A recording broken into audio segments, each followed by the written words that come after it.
2 दिवसीय literary fest के दूसरे दिन के कार्यक्रम में भोजपुरी लोक गायिका मालिनी अवस्थी ने संगीत का साहित्य पर चर्चा किया। बाबा गोरक्षनाथ जी की धरती को सबको पहले आप सबको प्रणाम करती हूँ और आप सबके आशीर्वाद देना चाहती हूँ, क्योंकि आज आप लोगों ने मुझे यहाँ बैठाया है। ये आप सबका आशीर्वाद है। आज से 40 साल पहले मिली तालियों का आशीर्वाद है कि मैं आज आपके सामने बैठी हूँ। तो सबसे पहले तो बार बार आप लोगों को सिर्फ प्रणाम नहीं, आपका आशीर्वाद चाहती हूँ। और जैसे कोई कहीं भी पहुँच जाए, लेकिन अपनी पहली पाठशाला में जब पहुँचता है तो उसके भाव सारे बिखर जाते हैं और शब्द मौन हो जाते हैं। मन में सिर्फ आदर और लगता है जैसे अपनी बगिया पहुंच गए। तो मेरे मन में आज गोरखपुर में जब आती हूँ, आप सबको देखकर वही भाव है। यहाँ पे आदरणीय अंजू चौधरी जी बैठे हैं। मुझे लगता है 9 साल की थी मैं तब इन्होंने इनाम दिया मुझे। यहाँ पे शरद भाई हैं। शरद जी कहाँ गए? शरद भाई ने मुझे लगता है पूरी मेरा बचपन, मेरी जवानी सारा मुझे गाते सीखते पूरा देखा है। मीनू है जिन्होंने जाने कितने मंचों पे हम लोगों ने गाया है साथ में। मुझे लगता है कि मैं जहाँ से जिस मिट्टी में आप होश संभालते हैं, जिस मिट्टी में आपको पहला संस्कार मिलता है, कहते ना जैसे वहीं की दृष्टि आपको मिलती है और जैसी दृष्टि वैसी सृष्टि। मैं बहुत भाग्यवान थी कि मैंने जिस समय समझ पाई, उस समय का जो गोरखपुर था वो सभी जानते हैं कि साहित्यिक और सांस्कृतिक रूप से हमेशा से बहुत समृद्ध रहा। लेकिन उस समय एक से एक बेजोड़ रत्नों खजानों से बसा हुआ था। और वहां पर जो लोगों की समझ मैंने देखी, जिन गानों को मैंने सुना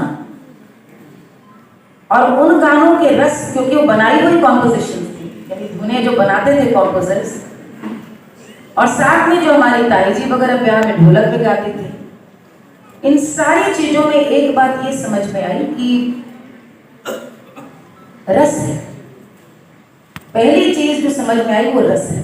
साहित्य की गरिमा, गंभीरता, गुरुता, ये तो उम्र होने के बाद और एक परिपक्वता आने के बाद समझ में आई। पहली चीज समझ में आई रस है और मैं उस रस से भीगती रही हूँ। मैं चाहूंगी कि आप लोग जोरदार तालियां बजाकर मेरे गुरु उस्ताद सुजात हुसैन खान साहब और उस्ताद रहमत अली खान साहब के लिए जरूर तालियां बजाएं, जिनकी बदौलत में हूँ जो हूँ।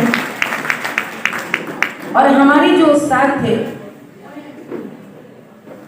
गोरखपुर बड़ा बहुरंगी धरती रही है। बहुरंगी यहाँ पे जब प्रेमचंद, फिराक साहब और कबीर का आपने नाम दिया तो आपने तीनों धाराओं को इतनी सुंदरता से, और चौथा ये कि ये बाबा गोरखनाथ की धरती है, तो निर्गुण परंपरा या जो कथा परंपरा है वो भी यहाँ पर बहुत पुरानी रही है। तो हमारी गुरुओं ने एक दिन गजल का मतला समझाया और दूसरे दिन सुगम संगीत में अच्छे रचनाकारों को, प्रसाद निराला को सिखाया। तीसरे दिन जोरदार तालियां हो जाती हैं मैनावती श्रीवास्तव जी के लिए, दुरानी भाई जी के लिए, अब्दुल रहमान मोहम्मद सागिर जी के लिए, कमला देवी गुप्ता कमल जी के लिए। सब गाने हम लोगों ने आकाशवाणी में इतने गाए हैं। और नया नया रेडियो खुला था तो वहाँ पे बाध्यता थी कि भोजपुरी जरूर, जो भी ग्रेडेड आर्टिस्ट है उसको भोजपुरी जरूर गाना है। तो जब समझ भी नहीं आई थी, मुझे कई लोग पहला सवाल पूछते हैं लखनऊ की भोजपुरी कैसे गाती। मैं फिर से कहानी शुरू करती हूँ कि भाई इसमें गोरखपुर का पूरा आशीर्वाद और संस्कार है। तो जिस प्रकार की रचनाएं आप यदि यहाँ पे गोरखपुर में आप रचनाएं देखें तो मुझे लगता है जुगानी भाई की जो रचनाएं थी, मुझे एक याद है उनका गीत मैंने गाया था,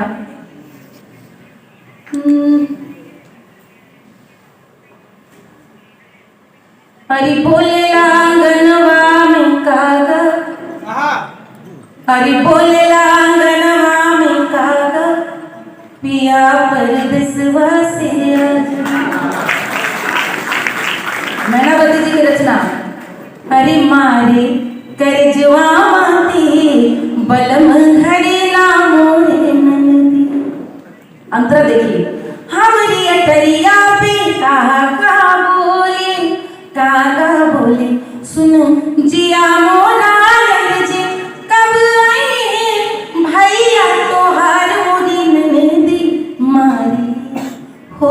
मारे करजवा माते बलम घरे ना मोरे ननदी। और घर में जब शादी ब्याह में मैंने देखा कि माँ बहुत हमारी पारिवारिक महिला थी, सशक्त परिवार का रंग था, तो जो गीत मैं गाती थी वही रंग घर में था। तो मुझे लगा कि ये साहित्य जो लोगों ने रचा है ये शब्द अनुभव से लिया है। उस अनुभव को बहुत छोटी उम्र में मैं भी जीने लगी।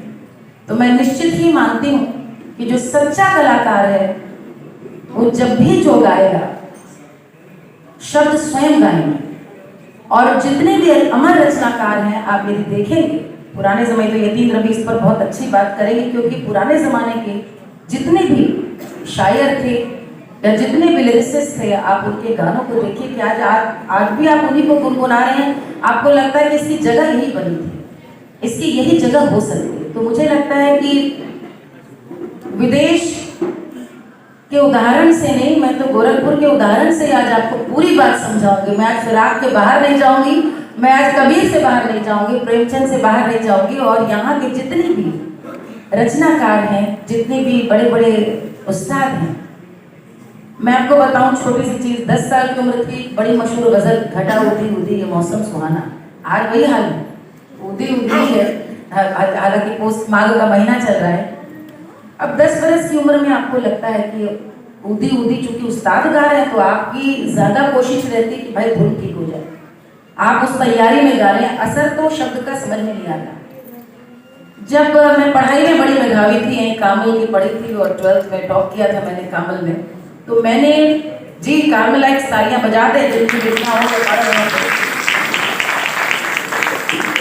करीब जब मैं 8वीं में आई तो एक आकाशवाणी का बड़ा अच्छा नियम था कि यहाँ पर हमेशा सारे आकाशवाणी में ग्रेडेड ही साहित्यकार लिस्ट थी कि इन्हीं की चीजें गा सकती।